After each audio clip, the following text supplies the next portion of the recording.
अच्छा, तो last time हमने डिस्कस किया था अबाउट माइटोकॉन्ड्रिया, यानी माइटोकॉन्ड्रिया के ऊपर हमने डिटेल में वीडियो बनाया था। माइटोकॉन्ड्रिया क्या होता है? Power house of the cell इसको कहा जाता है। क्यों power house of the cell कहा जाता है? क्योंकि इसके अंदर जो एटीपी सिंथेसिस होता है, द प्रोडक्शन ऑफ एटीपी, हमारे पास जो माइटोकॉन्ड्रिया के अंदर क्या होता है, द प्रोडक्शन ऑफ एटीपी होता है। That is why that's why mitochondria is called as powerhouse of the cell। अब इसके अंदर क्या होता था? हमारे पास रेस्पिरेशन होता था। Through the process of respiration क्या हो जाते हैं? द प्रोडक्शन ऑफ एनर्जी होता है। रेस्पिरेशन में हमारे पास there are two types of respiration. एक नंबर फर्स्ट वी है एरोबिक रेस्पिरेशन। एरोबिक रेस्पिरेशन में क्या होता है? एरोबिक रेस्पिरेशन में हमारे पास in the presence of oxygen, यानी ऑक्सीजन की मौजूदगी में जो हमारे पास क्या द प्रोडक्शन ऑफ एटीपी होता है। वाइल इन अब ये जो हमारे पास एरोबिक रेस्पिरेशन होता है वो कहाँ पे होता है? वो माइटोकॉन्ड्रिया के अंदर होता है। इसके अलावा हमारे पास जो सेकंड टाइप है एनारोबिक रेस्पिरेशन। एनारोबिक रेस्पिरेशन क्या होता है? साइटोप्लाज्म में अकर होता है। इसके लिए ऑक्सीजन की जरूरत नहीं होती है, यानी ऑक्सीजन के बगैर भी क्या होता है? ये एनारोबिक रेस्पिरेशन अकर होता है। अच्छा, सो टुडे अभी इस लेक्चर में हम पढ़ेंगे अबाउट प्लास्टिड के बारे में। अच्छा, अब जो प्लास्टिड को देखें हमारे पास, तो प्लास्टिड क्या है? प्लास्टिड हमारे पास है डबल मेम्ब्रेन होता है। और इसके अलावा ये इसकी लोकेशन उसकी बात करने के ये कौन से सेल में पाया जाता है, तो ये found in plants and animals, plants and algae, sorry. अब ये जो हमारे पास के प्लास्टिड होगा ये सिर्फ और सिर्फ प्लांट्स और अलगी में क्या होगा? प्लांट्स और अलगी में प्रेजेंट होगा। अब प्लांट्स और अलगी में क्यों प्रेजेंट होगा? प्लांट, क्योंकि हमें पता है जो प्लांट्स होते हैं और इसके अलावा अलगी होते हैं, ये क्या होते हैं? ये ऑटोट्रॉफ होते हैं।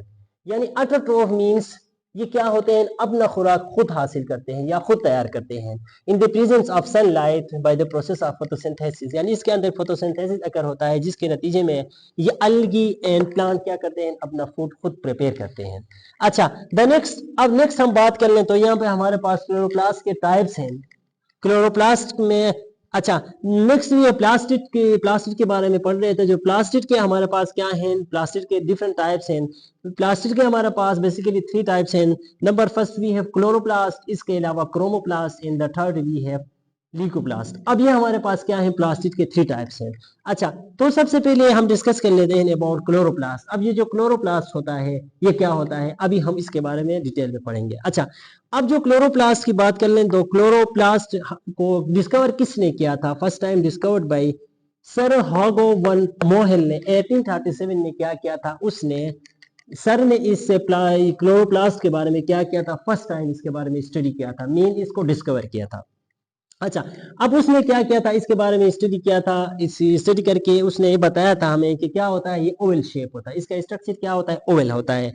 अच्छा, इसमें क्या होते हैं? हमारे पास डबल मेम्ब्रेन होता है। इसमें भी क्या हो जाते हैं? Double membrane. जस्ट लाइक हमने पीछे पढ़ा सेल मेम्ब्रेन, प्लाज्मा मेम्ब्रेन के बारे में हमने पढ़ा। उसके बाद हमने पढ़ा माइटोकॉन्ड्रिया, उसमें भी क्या होता था? डबल मेम्ब्रेन होता था।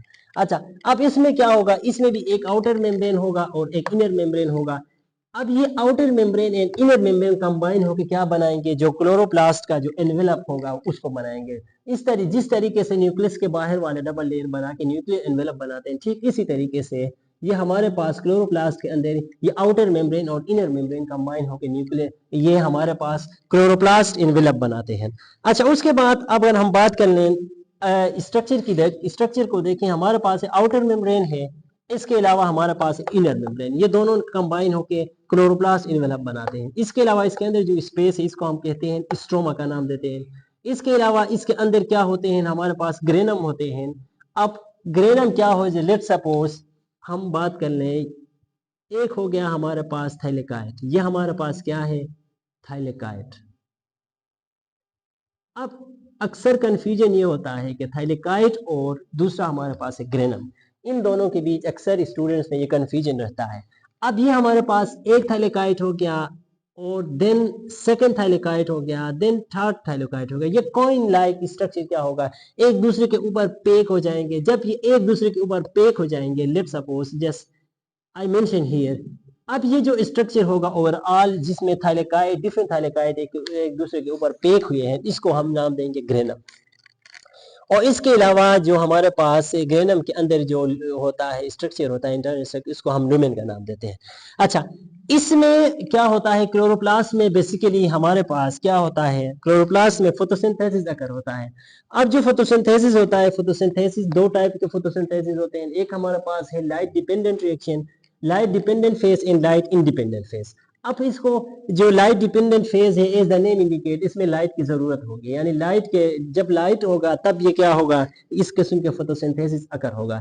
लेकिन the second we have light independent phase. अब इसमें जो सेकंड टाइप है उसमें क्या होगा, लाइट की जरूरत नहीं होगा, अगर लाइट न भी हो तो भी क्या ये प्रोसेस प्रोसीड होगा। तो अभी तक इसके बारे में मजीद डिटेल में आगे हम इंशाल्लाह जो हमारे पास फोटोसिंथेसिस में लाइट डिपेंडेंट के ऊपर एक अलग सा वीडियो बनाएंगे और लाइट इंडिपेंडेंट